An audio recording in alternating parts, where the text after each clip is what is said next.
할렐루야. 우리 함께 말씀을 보겠습니다. 오늘은 사무엘상 18장 6절에서 9절 다윗 이야기를 이어가겠습니다. 지난 두 주간 특별 말씀을 따로 우리가 묵상했는데 다시 다윗 이야기로 넘어가서 다윗의 이야기 17번째 시간으로 사무엘상 18장 6절에서 9절 말씀을 묵상하겠습니다. 한번 합독하겠습니다. 6절부터 시작. 무리가 돌아올 때 곧 다윗이 블레셋 사람을 죽이고 돌아올 때에 여인들이 이스라엘 모든 성읍에서 나와서 노래하며 춤추며 소고와 경쇠를 가지고 왕 사울을 환영하는데 여인들이 뛰놀며 노래하여 이르되 사울이 죽인 자는 천천히요 다윗은 만만이로다 한지라. 사울이 그 말에 불쾌하여 심히 노하여 이르되 다윗에게는 만만을 돌리고 내게는 천천만 돌리니 그가 더 얻을 것이 나라 말고 무엇이냐 하고 그날 후로 사울이 다윗을 주목하였더라. 아멘. 오늘 말씀의 제목은 사울의 두려움이 만든 시기와 질투라는 제목입니다. 신약 성경이 말하는 복음의 핵심이 무엇일까요? 바로 예수님이 죽음으로 우리를 구원하셨다는 것입니다. 그래서 우리는 구원을 받으면 예수님의 그 죽음의 사역으로 뒤를 따라가게 됩니다. 무슨 말이냐면 그 은혜에 의지해서 이제 우리도 우리의 의를 부인하고 또 우리의 의를 자기 십자가에 함께 못 박는 것으로 그분의 죽으심으로 우리를 구원하신 은혜를 뒤따라가는 것입니다. 할렐루야입니다. 이것을 성경은 자기 부인 그리고 자기 십자가를 지고 예수님을 따르는 것으로 설명하고 있죠. 그렇게 우리가 의가 죽고 그 안에 말씀의 은혜로 채워지게 되면 우리의 영혼은요 어떠한 열매를 맺게 되는데 그것이 온전한 성품의 열매를 맺게 됩니다. 온전한 성품. 신앙과 성품은 그렇게 연결되어 있는 거예요. 신앙은 좋은데 성품은 별로야. 사실은 있을 수가 없는 일이고 반드시 이 신앙의 열매는 성품으로 맺어질 수밖에 없습니다. 그렇게 우리가 이 신앙의 길을 따라가야 하는 거예요. 성경은요 여기서 이제 온전함이라는 표현이 나왔는데 이 온전함을 어떻게 설명하냐면 예수님의 죽으심의 은혜로 가능하게 되었다라고 분명히 말하고 있어요. 히브리서 10장 14절을 한번 읽겠습니다. 같이 시작. 그가 거룩하게 된 자들을 한 번의 제사로 영원히 온전하게 하셨느니라. 할렐루야. 예수님이 십자가에서 죽으셨다는 것은 제사의 제물이 되었다는 거예요. 그 제단 위에 제물로 스스로가 올라가서 죽으심으로 우리의 죄를 대신해서 그 형벌을 받으셨고 그래서 그 제사로 인해 그 단번의 제사로 인해 우리의 영혼은 영원토록 온전해질 수 있는 은혜를 받은 겁니다. 할렐루야. 그러니까 잘 생각하셔야 될 게 그 예수님의 죽으심의 은혜로 그 예수님의 죽으심의 은혜를 믿는 우리가 구원을 받잖아요. 그러면 온전해졌다 그러니까 나 온전해졌네 이게 아니라 이 온전해짐의 의미는 지금부터 그렇게 온전해지는 은혜를 누릴 것이다. 할렐루야. 당장에 내가 믿는다고 확 온전해지는 게 아니라 그렇게 온전해져 갈 수 있도록 하나님의 은혜를 주신 겁니다. 이렇게 생각하시면 됩니다. 그런데 그럼에도 불구하고 우리가 온전해지지 않는단 말이에요. 교회도 열심히 다니고 봉사도 열심히 하고 그런데 우리가 이 의가 죽지 않아서 온전함을 얻지 못해요. 왜냐하면 우리의 의를 부인하지 않았고 우리의 의를 자기 십자가에 매달지 않았기 때문이에요. 그래서 이 온전함의 은혜가 있는데도 온전함의 열매를 맺지 못하는 거예요. 여러분들이 정말 좋은 한 100평짜리 세계에서 제일 좋은 집에 여러분들을 살게 되었다고 생각해 보세요. 이제 여기서 살 수 있어. 그런데 그 아파트에 딱 들어가서 여러분들이 이제 살아야 되는데 계속 이 집을 아껴야겠다 생각하고 거기서 움직이지도 않고 가만히 내가 움직이면 이 집이 더러워질 거야. 그러면서 우리가 살 수는 없잖아요. 그렇게 온전함의 은혜를 주셨는데 그 온전함의 은혜를 어떤 이유에서든 우리가 누리지를 못하고 있는 거죠. 이것을 우리가 오늘 고민해 봐야 하는 문제입니다. 그렇다면 우리는 구원의 결과만 묵상하고 있는 꼴이 되는 거예요. 구원을 받았다 여기에만 매여서 구원을 받은 자로서의 은혜를 누리는 것을 생각하지 못하고 있는 거죠. 그죠? 그렇다면 구약에서 말하는 복음의 진리는 뭘까요? 구약에서 말하는 복음의 본질. 구약에서는 이 자기 부인을 어떻게 표현했냐면 통치, 하나님의 주권으로 설명하고 있습니다. 그러니까 구약에서의 자기 부인은 자기의 통치권, 자기의 주권, 더 나아가서는 이 나라, 이 민족의 통치와 주권을 하나님께 내어드리는 거죠. 그것이 자기 부인과 같은 거예요. 그래서 이 통치와 신약 시대에 가서 자기 부인은 이렇게 연결이 되는 거예요. 그렇다면 지금 이 사울 시대에 구약이잖아요. 그때의 자기 부인은 뭐였겠냔 말이에요. 사울이 한 나라의 이 이스라엘 왕으로서 자기 부인을 하는 건 뭐였겠냔 말이에요. 이 통치권을 하나님 앞에 내어드리는 거예요. 할렐루야. 내가 왕이지만 왕의 통치권을 하나님 앞에 내어드리는 거예요. 그 사울 왕의 가장 필요했던 헌금은 통치권을 내어드리는 거예요. 그죠? 그런데 사울이 순종하지 못했어요. 불순종했습니다. 근데 이 온전함의 은혜를 누리지 못하게 되면, 구원은 받았다고 생각하지만 누리지 못하게 되면 불순종하게 돼요. 이게 불순종입니다. 이 누리는 것은 선택이 아니라 명령이에요. 근데 우리가 누리지 못하는 건 불순종이에요. 그러면 어떤 안 좋은 또 열매가 맺어지는 거예요. 그게 바로 우리 마음에서 악한 마음이 드는 거예요. 악한 마음이 드. 대표적으로 누군가를 미워하게 되는 거예요. 시기하든지 질투를 하든지 어떤 식으로든 미워하게 되는 마음들이 생겨나요. 저는 이 은혜를 누리지 않다 하더라도 사람을 미워하지 않을 수도 있습니다. 이렇게 우리가 교묘하게 비껴가려고 생각할 수 있는데 절대 그렇지 않습니다. 왜냐하면 이거는 영적인 문제고 하나님이 그렇게 우리를 만드셨어요. 그래서 그럴 수밖에 없습니다. 마지막까지 우리가 말씀 앞에 순종하면서 자기를 부인하고 자기 의를 하나님의 십자가 앞에 같이 못 박는 삶을 살지 않고 우리가 이 땅을 믿음으로 살아갈 수가 없어요. 그렇게 살아가요. 그러면 이제 우리의 이 불순종의 틈을 타고 죄가 들어오는 거거든요. 사울이 지금 그 상태예요. 그 상태입니다. 사울이 언제 무너졌는지를 좀 우리가 살펴보면 재밌어요.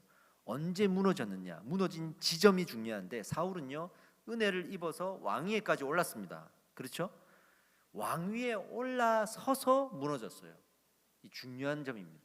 왕위에 올라서서 무너졌어요.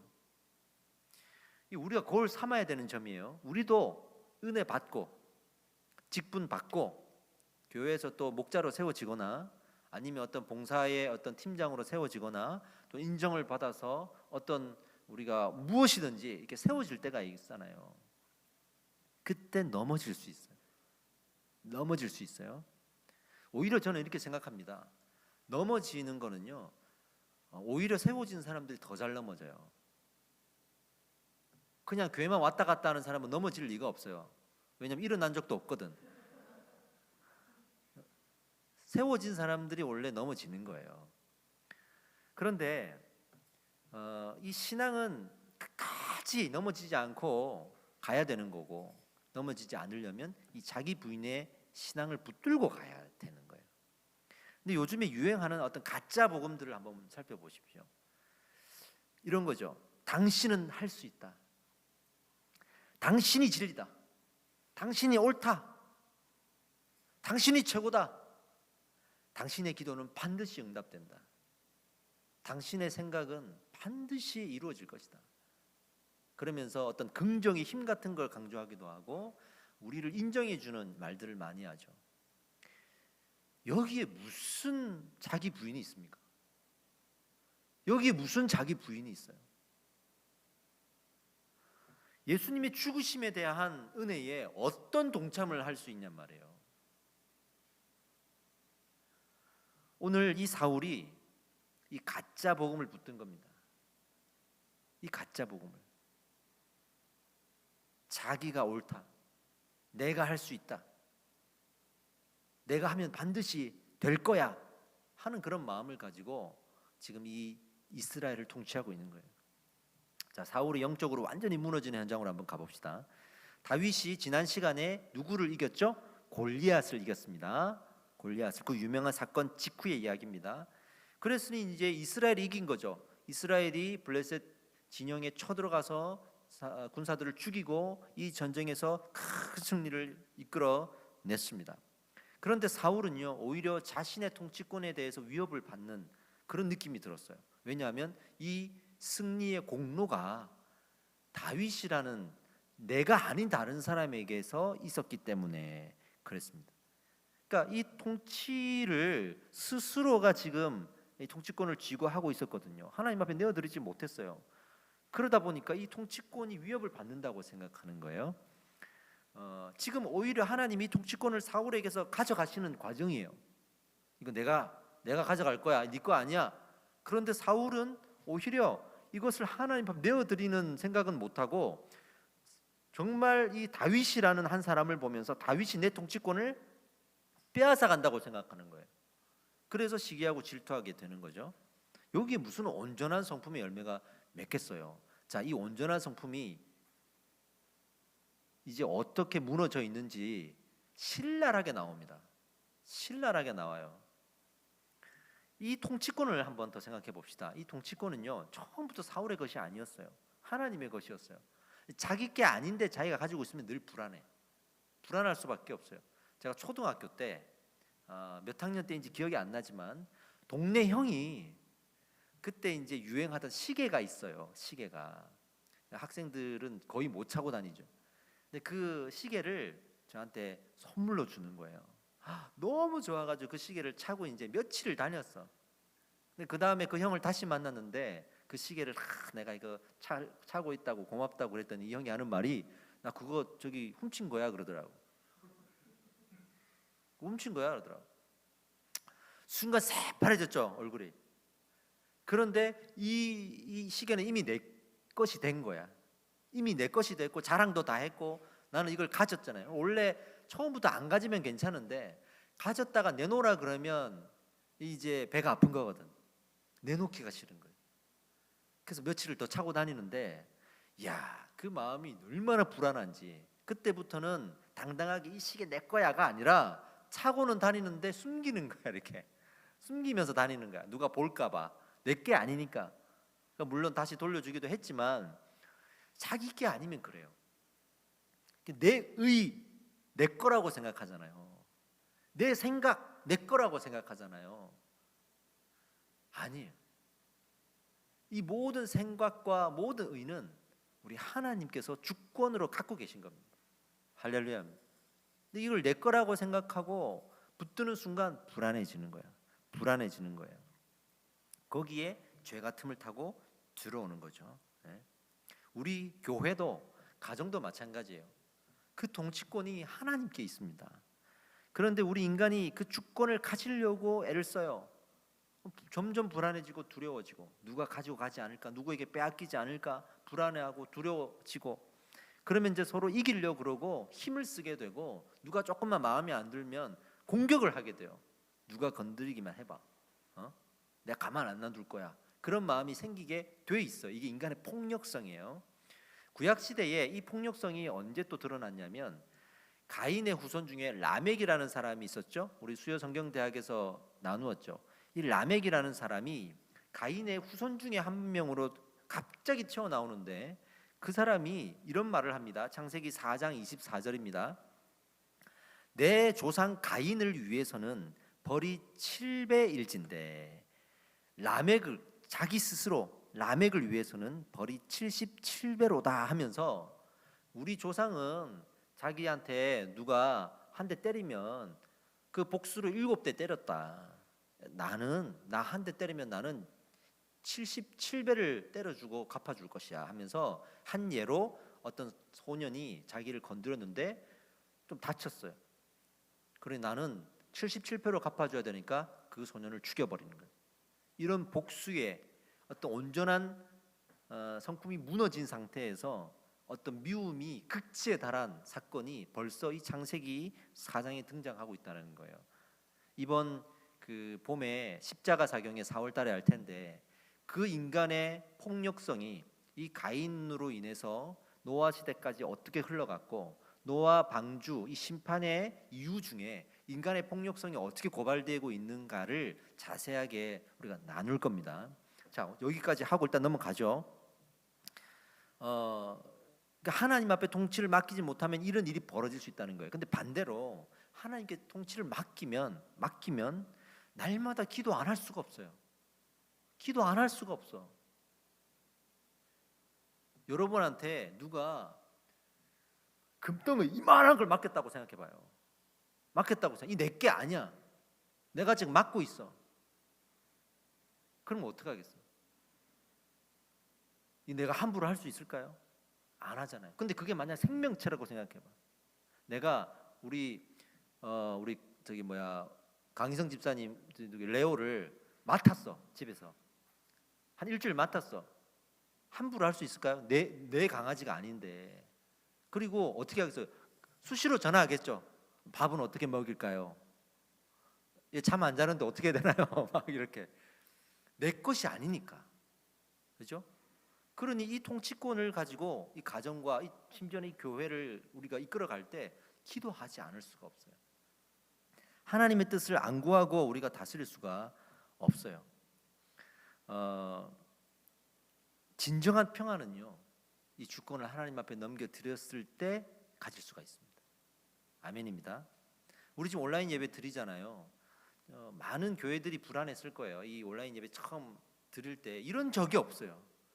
저도 지금까지 20살 때부터 부교역자 생활해 왔지만 온라인 예배를 그때는 할 수도 없겠지만 이렇게 주일날 모이지 않고 각 가정마다 흩어지고 또는 온라인으로 예배 드린다는 건 제 인생에도 처음인 거예요. 이게 모르겠어요. 우리 성도님들은 뭐 그럴 수도 있지. 나는 맨날 집에서 온라인 예배 드렸으니까 교회 안 가고 컴퓨터 틀어놓고 있었으니까. 근데 교회 입장에서는 이런 적이 없는 거예요. 그 성경적으로도 그렇지 않고.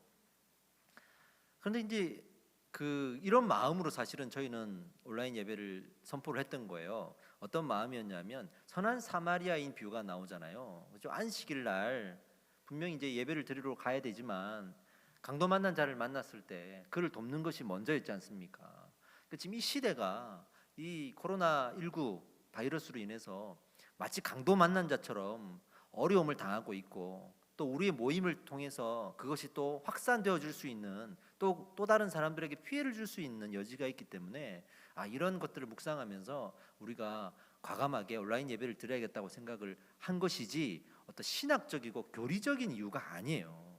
이거는 그냥 선한 사마리아인의 비유가 딱 좋을 것 같아요. 하지만 이제 시간이 지나면서 제 마음에는 또 이런 마음이 들었습니다. 이 교회를 하나님께서 주관하실 텐데 하나님께서 통치하실 텐데 우리가 흩어졌다고 만약에 교회가 무너지고 문을 닫게 되고 운영이 안 되고 그러면 그건 하나님의 영역이구나. 그러면 그것을 받아들여야 되겠구나라는 생각도 들었습니다. 인간의 의지로 억지로 이렇게 하려고 하는 것들이 때로는 필요하지만 그러나 근본적으로는 그렇게 한다고 안 될 것이 되지 않아요.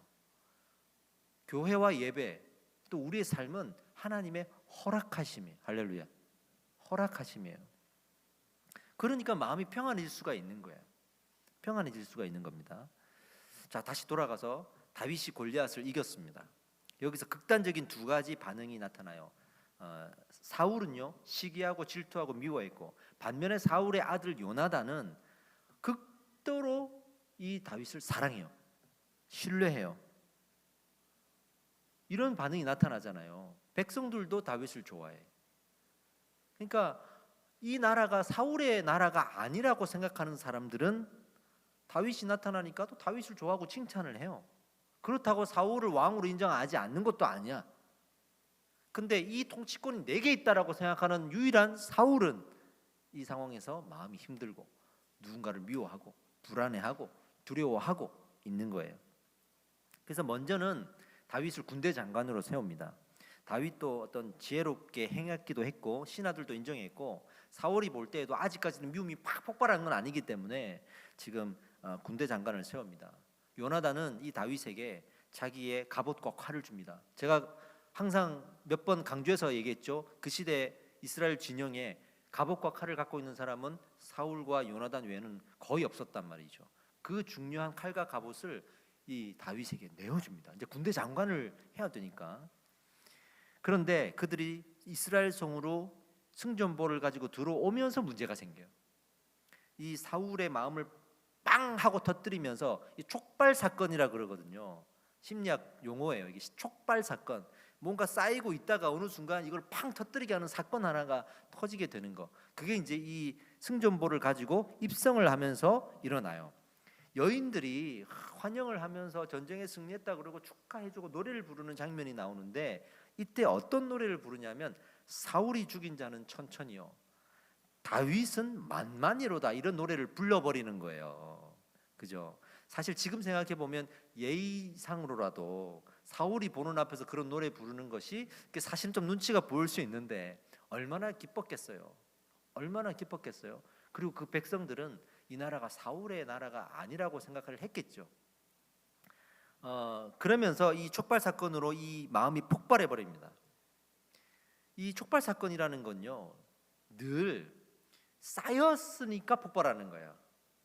쌓이는 과정이 없는데 갑자기 폭발하진 않아요. 예를 들어서 아내가 남편한테 계속 스트레스를 받아와.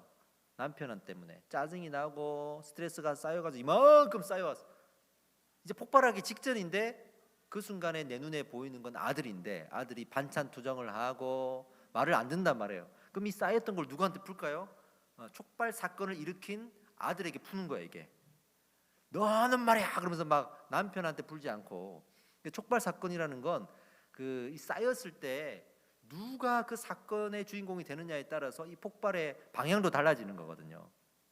근데 지금 이 상황은 기가 막히게 다윗 때문에 쌓였는데 다윗 때문에 터지는 꼴이 되었으니까 상당히 크게 터지는 거죠. 크게 터지는 거죠.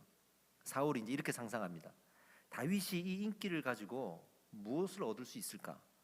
내 생각에는 아무리 생각해봐도 이 나라의 왕이 되고자 할 것이다. 그거 외에는 저 사람이 얻을 게 없다. 이미 군대 장관까지 됐는데 백성들이 저렇게 좋아하는데 내 자리를 노리겠구나라고 생각하는 거예요. 사실은 이 생각이 사울이야말로 얼마나 부정한 의도를 가지고 이 왕위에 올라와 있는지가 오히려 드러나는 거죠. 자기의 나라가 아닌데, 자기의 통치권이 아닌데 스스로가 그렇게 생각하고 있다는 걸 밝히고 있는 거죠. 이 사울이 이제 폭력을 행사하기 시작합니다. 두 가지 폭력, 이게 중요합니다. 두 가지 폭력. 첫 번째 폭력은요, 이게 지금 우리한테 꼭 이게 적용이 돼요. 첫 번째 폭력은 스스로에 대한 자학적 폭력이에요. 다시, 스스로에 대한 자학적 폭력. 자학이라는 말 아시죠? 자기를 학대하는 거. 자, 10절 말씀을 한번 보겠습니다. 그 이튿날 돼 있어요. 그 사건이 있었던 이튿날 하나님께서 부리시는 악령이 사울에게 힘있게 내림에 그가 집안에서 정신없이 떠들어대므로라고는 표현이 나오죠. 이게 아주 중요한 표현이에요. 정신없이 떠들어대므로. 다른 성경의 버전들에 보면 뭐 야료했다, 개정판에는 야료했다, 또는 발작했다, 또는 미친 듯이 헛소리를 했다라고 돼 있어요. 이 같은 단어인데 이 원문은 나바라는 원문을 씁니다. 억제되지 않는 어떤 황홀경에 빠져 있다라는 거예요. 그리고 또 다른 표현이 나옵니다. 예언하다라는 표현도 이 단어와 똑같아요. 예언하다. 우리는 예언하다 그러면 앞날의 어떤 일을 예고하는 것으로만 해석하잖아요. 그렇지 않아요. 구약에 나오는 이 예언하다는 똑같이 억제되지 않은 어떤 황홀경에 빠져서 미친 듯이 자기 혼자 막 얘기하고 하는 것들을 상상할 수 있는 그런 장면들이 있습니다. 어느 장면이냐면 19장 23절에 이제 이후의 장면이죠. 다윗이 사울을 피해서 도망을 가는데 사무엘이 살고 있는 라마 나요스로 갑니다. 그 라마 나요스로 다윗이 도망을 가는데 사울이 쫓아와요. 처음에는 자기 이 군사들을 보내다가 나중에는 자기가 직접 가요. 자기가 직접 갔을 때 사울이 이런 상황이 됩니다. 19장 23절 한번 읽어볼까요? 아니구나. 제가 그냥 말씀드릴게요. 사울이 예언을 하였으며라고 표현되어 있어요. 그 사무엘이 인도하고 있는 예배였겠죠. 다윗이 앉아 있었겠죠. 거기에 다윗을 찾으러 지금 사울이 쫓아온 거예요. 그리고 그 예배당에 딱 들어오는 순간 자기가 예언을 하더라는 거예요. 이 예언의 의미가 여기에서 말하는 나바예요. 그러니까 사실은 막 예언하면서 갑자기 막 앞날의 일을 예고하고 당신은 결혼할 것이야, 당신은 돈을 많이 벌 것이야, 뭐 이런 게 아니라 황홀경에 빠지듯이 미친 듯이 자기 혼자 막 뭐라고 막 떠드는 거예요, 이게. 그런데 이게 두 가지 추측이 가능하죠. 하나는 귀신이 들려서, 악한 영이 들려서 그럴 수가 있죠. 또 한 가지 경우가 성경에 나와요. 또 한 가지의 경우가, 그러니까 하나님의 영이 임하기를 간절히 바라지만 임하지를 않는 거예요. 너무너무 간절히 원하고 극단적으로 원하는데 하나님의 영이 임하지 않는 거예요. 그러면 우리가 스스로 자학할 수 있게 돼요. 그 장면이 대표적으로 어디에 나오냐면 엘리야가 갈멜산에서 바알과 아세라 선지자 450명과 영적 대결을 하는 장면 아시죠? 그때 나옵니다. 그때 이제 바알 선지자, 아세라 선지자 450명이 제단을 쌓아놓고 먼저 자기들이 의식을 행한단 말이에요. 엘리야는 제단 쌓아놓고 그 다음 차례니까 기다리고 있고, 니네 먼저 해봐. 니네 신이 불을 내려서 저 제단을 불태우는지 한번 해봐. 그리고 이 450명의 이 거짓 선지자들이 막 춤을 추기도 하고 기도도 하고 불을 내려달라고 한단 말이죠. 근데 불이 안 내려오는 거예요. 불이 안 내려오는 거예요. 그러니까 나중에 어떻게 하냐면 이 자기들끼리 막 자학을 합니다. 그 장면이 열왕기상 18장에 나옵니다. 우리 한번 읽어봅시다. 열왕기상 18장 27절 28절 천천히 읽어볼게요. 시작. 정오에 이르러서는 엘리야가 그들을 조롱하여 이르되 큰 소리로 부르라. 그는 신인즉 묵상하고 있는지, 혹은 그가 잠깐 나갔는지, 혹은 그가 길을 행하는지, 혹은 그가 잠이 들어서 깨어야 할 것인지 하며 그들이 큰 소리로 부르고 어떻게 그들의 규례를 따라 피가 흐르기까지 칼과 창으로 그들의 몸을 상하게 하더라. 이 장면도 지금 나바라는 이 용어가 쓰이는 장면인 거예요. 그죠? 그러니까 성경에 나오는 이런 황홀경, 미친 듯이 황홀경에 빠지는 이유가 두 가지가 나오는 거예요. 하나는 귀신 들려서, 하나는 너무 하나님의 임재가 없으니까 이 임재를 원하는 마음으로 막 자기를 학대해 버리는 상황이 되는 거죠. 여러분들은 그래 본 적 있어요? 그래 본 적 있습니까? 저는 본 적이 참 많아요. 제가 대학교를 들어가고 어떤 기도원을 가게 됐는데, 이 기도원이 이제 막 초월적인 기적이나 은사나 이런 걸 강조하는 그런 기도원이었어요. 근데 이제 방언을 받고 싶잖아요. 방언을 받고 싶은데 왜 거기 기도원에서는 방언 안 받으면 구원도 안 받았다 그러고 막 방언을 극단적으로 강조하니까 거기 있으면 집단 심리가 있어가지고 나만 안 받으면 나만 그냥 바보 되는 거예요. 그러니까 아직도 구원 못 받았어? 이 한마디가 막 상처를 받네. 거기 온 사람들 다 상처받은 사람들이잖아요. 다 외롭고 힘들고 고통당해서 해결받으려고 온 사람들인데 거기 와서도 너 방언도 못해 이렇게 돼버리니까, 강단에서도 방언 못 받는 사람 뭐 저주를 받았네, 심판을 받았네 이래버리니까, 그러니까 막 방언을 받으려고 막 기도를 하는데 안 되는 거야. 이게 안 되는 거야. 그러니까 이분이 뭐라 그러냐면 코카콜라를 거꾸로 하래. 그 라콜카코 되는 거야. 코카콜라를 거꾸로 계속 빨리빨리 랩하듯이 이렇게 외치다 보면 방언이 터진다는 거예요. 근데 이거 한때 유행했던 거거든요. 또 제가 전도사로 섬기던 교회에서 부흥회를 했는데, 대전에 있는 어떤 교회 목사님 오셔서 부흥회를 했어요. 마지막 날에 방언 집회를 하는데 방언을 막 이제 하자고 이제 갈망하는 사람들 앞으로 나오라고 무대 위에 다 무릎 꿇고 성도들이 기도하는데, 그 교회 장로님이 계셨어요. 이 장로님이 심장 수술을 해서 이제 인공 심장을 달고 있는 분이거든요. 그러니까 호흡도 힘들고, 그러니까 무슨 방언이 되겠어요. 부르짖지를 못하는데 이분이 자기가 안 되는 거야. 그때는 이분이 이제 자기 교회에서 같이 데리고 온 집사님들 몇 분이 계셨는데, 이분들이 무슨 뭐 특공대 같은 분들에 방언을 터뜨리게 하는 특공대. 그러니까 와가지고 이제 이 사람, 이 장로님 자꾸 기도해라. 그러니까 이분들이 와고 윗옷을 벗기더니 막 가슴을 막 쓸어 올리는 거야. 그러니까 신물이 나오겠죠. 막 이렇게 쓸어 올리면 그게 이제 악한 것이 나온다는 거예요. 그러면서 더 기도하라고. 근데 그 모습이 자학하는 것처럼 저는 보여지는 거예요. 안 되니까 그렇게 해서라도. 근데 그렇게 예배하는 사람들도 참 많겠거니 생각이 들어요. 저도 많은 청소년들을 모아놓고 많은 예배를 드린 사람이잖아요. 무대에 올라가기도 했고 무대 밑에서 보기도 했고. 예배를 드리다 보면 어떤 경우에는 제 눈에 저건 하나님의 은혜가 아니고 스스로를 자학하는 거겠다라는 생각이 들 정도로 미친 듯이 예배를 드리는데 이건 은혜 받은 게 아니에요. 스스로가 은혜 받지 않으면 안 되고, 근데 은혜는 안 되어서 은혜 받은 사람이 이미 스스로가 되어버려. 자기 스스로를 쇠뇌시키는 거예요. 나는 은혜 받았어, 나는 은혜 받았어, 이런 거. 또 어떤 기도원을 갔는데 안수해서 기도하면 다 넘어가야 돼. 유명하신 분이었어요. 저 청년들 데리고 그 집회를 갔는데 딱 손만 대면 넘어가. 줄줄이 서가지고 한 줄로 서가지고 다다다 넘어가는데 나는 안 넘어가는 거예요. 안 넘어가는 거야. 그분이 제 귀에다 대고 어허 이러더라고. 넘어가라는 거야. 그 넘어갔어요. 이런 건가?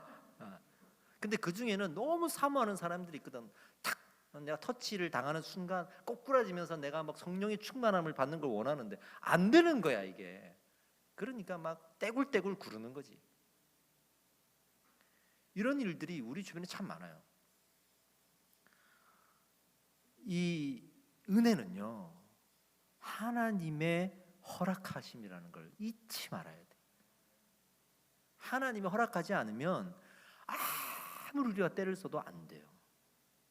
반면에 그렇다고 우리가 아무것도 하지 말라는 얘기는 안 해요. 허락하심을 구해야겠죠.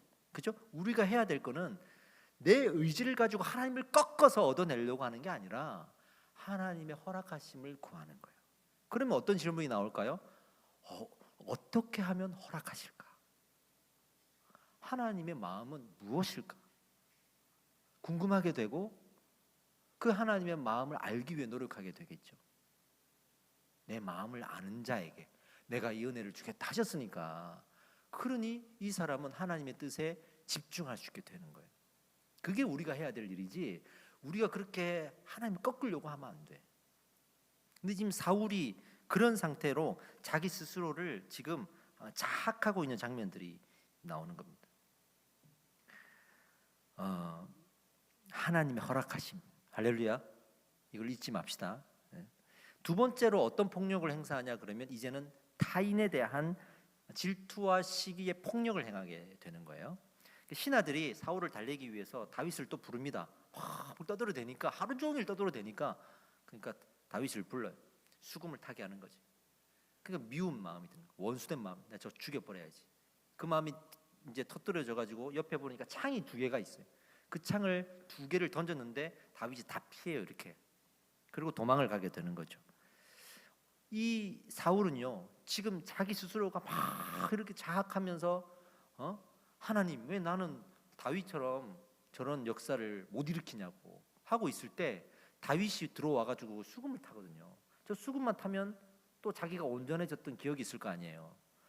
다윗이 하나님과 어떻게 함께하고 있는지를 아는 거죠. 거기에 또 질투가 생기는 거예요.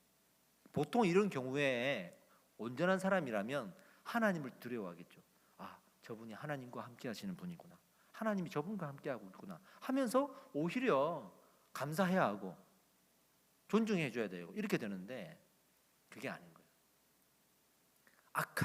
악한 영이 함께한 것도 아닌데 그를 미워하게 되고 그를 불평하게 되고 원수 삼게 되는 거죠.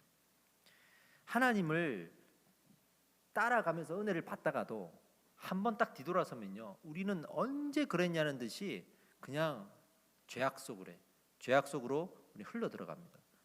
바다에 이 염전에서 소금을 만들어내는데 그 귀한 과정을 통해서 어렵게 긴 시간을 통해 이 염전에서 소금을 만들었다 한들 그거 바닷물에 던지면요 순식간에 바닷물에 흘러갑니다. 녹아져 버립니다. 이게 우리의 마음이에요. 그러니 좀 은혜를 받고 세워졌다고 절대 뒤를 돌아보거나 멈추어서는 안 되는 겁니다. 이제 사울이 다윗을 더 미워하고 더 두려워합니다.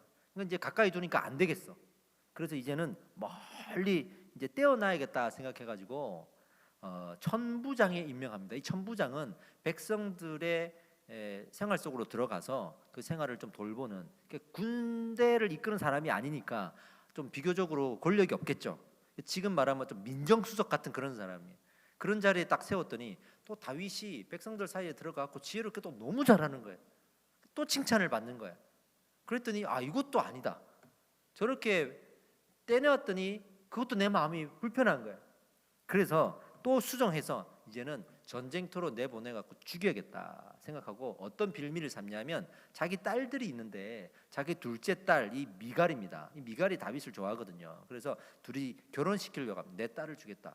또 겉으로 보면 얼마나 좀 이렇게 통 큰 정치예요. 그죠? 공을 세운 사람한테 자기 딸을 준다는 것은 내 딸을 줄 테니까 그 패백이죠. 패백. 어떤 사람의 딸을 내 아내로 데리고 올 때 그 결혼에 대한 예물로 남편 될 사람이 바치는 게 있어요. 그 패백인데 그걸로 블레셋 사람 100명을 죽여서 양피를 100개를 가져오라. 양피라는 말은 지금 남자들이 그 포경 수술할 때 그 생식기 일부를 떼어내잖아요. 그때 당시에는 전쟁에서 누군가를 죽이면 그걸 가지고 왔다고. 어떤 사람은 기를 가져오기도 하고 뭐 이렇게 잔인한 일을 했지만 그 표피를 100개를 가져오라. 즉 사람 목숨 100개를 가져와라 이거예요. 그러니까 블레셋 사람 100명이랑 다윗이 싸우면 분명히 다윗이 죽을 거다고 생각한 거죠. 그렇게 해가지고 보냈어요. 다윗이 가서 어떻게 오냐 그러면 200개의 표피를 가져옵니다. 200개의 양피를 가져옵니다. 더 배로 이걸 가져오면서 또 인정을 받는 거예요. 여러분, 요셉도 다윗도 공통적으로 다른 사람들에 의해서 쟤는 저렇게 하면 죽을 거야 하면서 벌어졌던 사람들이에요. 요셉도 그냥 애굽의 종으로 팔려가게 함으로써 저건 죽은 거나 마찬가지야. 그랬고 다윗도 그렇게 전쟁터로 나갔던 사람이에요. 그런 사람들을 보면서 우리 인생을 보셔야 돼. 그러나 하나님이 함께하고 있으면 하나님 앞에 우리가 바로 서 있으면 그 사람을 반드시 세우십니다. 할렐루야. 반드시 세우십니다. 지금 오히려 이것이 다윗에 더 좋은 상황이 되었어요. 나중에 이 미갈이 다윗이 도망갈 때 또 도와주잖아요. 모든 사람이 다윗과 합력하여 선을 이루는 도구가 됩니다. 하나님께서 어떻게 함께하고 있는지를 보여주는 증거죠. 이제는 다윗과 함께하는 이 하나님까지도 사울은 시기하고 질투해요. 반드시 이 시기와 질투는 흘러가서 하나님으로 향합니다. 그럴 수밖에 없습니다. 지금 우리는 이 은혜가 식었을 때 나는 그러면 어디까지 무너질 수 있는가를 적용해 봐야겠죠. 우리도 그럴 수 있어요. 정말 신실했던 한 사람이 불신자처럼 되는 거 한순간입니다. 그렇게 어려운 일이 아니에요. 그런 사람들이 우리 주변에 너무나 많아요. 그의 과거를 들어보면 참 은혜를 많이 받은 사람이에요. 성경 공부도 많이 한 사람이에요. 돌아서려면 답이 없어요. 한순간에 돌아설 수 있는 게 이게 우리의 인간의 죄성이에요. 그거를 나는 아니야라고 생각할 필요가 없어요. 그래서 우리가 끝까지 하나님을 보고 말씀 보고 가야 되는 거죠. 우리는 사울을 보면서 처음에는 안 그랬는데 어떻게 저렇게 타락할 수가 있지 생각할 수 있잖아요. 그게 아니에요. 뭐 우리가 사울을 보면서 같이 욕하자고 지금 성경을 이렇게 기록해 놨겠습니까? 그게 아니라 나도 그럴 수 있다. 나도 나의 죄성과 싸우지 않으면 그렇게 될 수 있다는 거예요. 사울처럼 나도 그렇게 식을 줄 수 있구나. 나도 이렇게 무너질 수 있구나. 지금 내가 하나님을 향해 나아가고 있는 발걸음을 멈추지 말아야겠구나. 생각하라고 이 이야기를 우리에게 주신 거예요. 지금 나는 악한 영에게 어떤 미혹을 받고 있는가? 지금 나는 어떤 영적 자학을 하고 있는가? 지금 나는 타인에게 어떤 질투로 반응하고 있는가? 지금 나는 정말 하나님에게 집중하고 있는 건가? 이 질문이 오늘 주일 예배 드리는 우리 모든 성도님들에게 오늘 다시 되물어지고 스스로가 답변을 찾되 한 주간 승리하는 힘이 되어야 될 줄 믿습니다. 말씀을 마무리하겠습니다. 저는요 이 대학원 신학대학원 1학년 들어갔을 때 우리 아이들이 3명 다 태어나 있을 때예요. 그때까지만 해도 이 무대 공포증이 있었어요. 울렁증이 있었어요. 이 뭐냐 그러면 많은 사람들 앞에 나와가지고 발표를 할 때 막 떨리는 거지. 막 심장이 쿵쾅쿵쾅쿵쾅 거리고 말도 막 떠듬거리고 그랬었어요. 제가 처음부터 그랬던 것도 아니고 대학 시절에 어떤 상처되는 일들을 좀 겪으면서 심리적인 불안이 찾아왔던 것 같아요. 교회에서는 그나마 좀 참고 이렇게 할 수는 있겠는데, 설교도 하고 하겠는데, 학교에서 강의 시간에 발표를 하잖아요. 그럼 내가 모르는 사람들이 있잖아요. 내가 모르는 사람들 앞에만 서면 이 막 심장이 막 쿵쿵쿵쿵 뛰고, 발표할 때 막 목소리가 떨리고, 이 울렁증, 무대 공포증 이런 게 찾아오는 거야. 막 신학대학원 갔을 때만 해도 1학년 때까지 이게 찾아와가지고 발표하면 나가서 발표하고 얼른 들어와 버리고, 그럼 막 부끄럽고 막 나 왜 이러지? 나 안 그랬는데? 그런 생각을 가지고 살았던 때가 있습니다. 그거를 이겨내 보려고 막 이렇게 기도하면서, 하나님 이것 좀 이기게 해달라고. 내가 그래도 교육자, 사역자, 목회자인데 이 무슨 이게 어디 가서 말도 못하겠고, 이거 이렇게 하면 안 됩니다. 그러고 막 기도하고 내 의지를 가지고 마치 하나님을 꺾어서 이것을 쟁취해내려고, 하나님 이것 보세요, 이거 뭐합니까? 투덜대기도 하고 그렇게 기도했던 적이 있습니다. 근데 이게 뭐 기도원에 가서도 기도해보고 누구의 기도를 좀 받아보기도 하고 안 되는 거예요. 근데 이게 어떻게 치료가 됐냐면, 어느 날 내가 어떤 교회에서 말씀을 듣는데, 이 목사님의 말씀을 수요일 날 이제 듣는데, 내 마음에 하나님의 주권에 대한 묵상이 깊이 임했어요. 이런 고백이 나왔습니다. 이거 하나님이 붙들고 계시는 거구나. 그때 제가 뭐라고 기도했냐 그러면, 하나님이 허락해 주시면 좋겠어요. 만약에 허락해 주지 않으셔도 그리 아니하실지라도 내가 이렇게 살아가야 될 거 이제 인정할게요. 근데 하나님 그래도 허락해 주셨으면 좋겠어요. 근데 그 마음이 제 마음을 너무 평안하게 만들어졌어요. 너무 평안하게. 이게 하나님의 주권이구나. 하나님이 나를 통치하시는 영역이구나. 나는 하나님의 허락하심을 구해야겠구나. 그리고 나서 정말 감사하게도 싹 없었어요. 싹 없었어요. 지금도 저는 뭐 여기 10,000명, 10만 명 있어도 떨지는 않을 것 같아. 떨지는 않을 것 같아. 노래 부르라면 떨 것 같아. 설교하라 그러면 안 될 것 같아. 하나님께서 나를 여기에 세우셨고, 하나님께서 나와 함께 하시기 때문에. 제가 그 뉴젠 워십이라고 그 팀을 할 때 처음에는 앞에 나가서 광고만 했어요. 광고를 막 하던 사람인데 어느 날 설교를 하게 된 거예요. 이제 앞에 나가서 설교를 하면 유명하신 목사님이 늘 설교하던 자리잖아요. 그 나 같은 사람이 뭐라고 나오면 누가 그 설교를 들으려고 하겠나, 열등감이 있는 거지. 처음 이제 그 설교를 맡고 부담돼가지고 어떻게 하나 기도했어요. 나는 경험이 있잖아요. 하나님의 허락하십니다. 나를 저 자리에 세우신 분은 하나님이시고, 나는 사람들이 눈치를 볼 게 없구나. 하나님이 나를 세우셨구나. 그리고 평안을 가지고 그 집 위에 올라갔어요. 한 5-6명이 오늘 이 목사님 아니네. 그래서 일어나고 가버리는 거예요. 이거 바로 앞에서.